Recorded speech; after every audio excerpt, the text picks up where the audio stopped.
Mother, single mom, momsi, nandito tayo ngayon. Lulutuin ko ang lechon. Diba? Simplihan natin ang ating luto ng lechon. Lechon, paksiw. Napakasimple.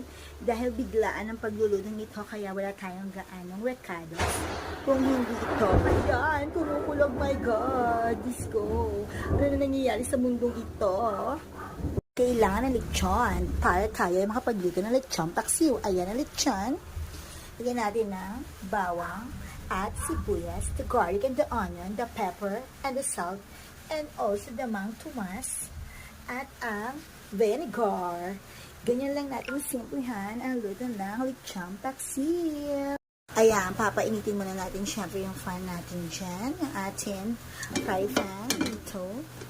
Yan, dyan natin siya lulutuin. Ayan, pinainit ko na ang pan. And then, lagyan natin ng konting mantika lang para maigisa lang natin ang bawang sibuyas. Ayan, ginigisa-gisa na natin ang bawang. Pag medyo mamula-mula, ilalagay naman natin ang sibuyas. Yes, ayan, medyo ma-brown, dikit-dikit na siya sa mantika, kaya ilalagay na rin natin ang onion or ang sibuyas. O, ayan. Diba? Meron na rin tayong sibuyas. Ayan, nakasalang na ang lechon sa kawali or caldero or pan. And then, lalagyan natin siya mamaya ng ganito. Pepper at ng salt, syempre. Andyan ang ating sarsa ni Mang Tomas, bago ng suka. Tapos na ang lechon paksiw. Yan, nilagay ko na rin ang sarsa ni Mang Tomas sa lechon.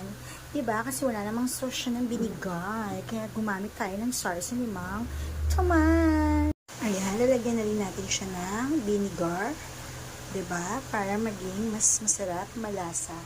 Ang asim-asim, konti naman ang miss.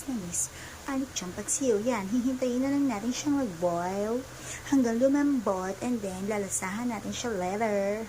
Nagluluto ako, guys. Tignan nyo kung sino ang kasama ko. Ang kasama ko, binabantayan niya ako habang nagluluto. Hi, Yuhi! Say hi! Hi, baby Yuhi! Yan, mamsi. Isipin mo, kumukulo na siya. So delicious! Yan, mamsi, titikman ko na ang aking naluto kung masarap o hindi. Tignan natin. Wait. Pakainit.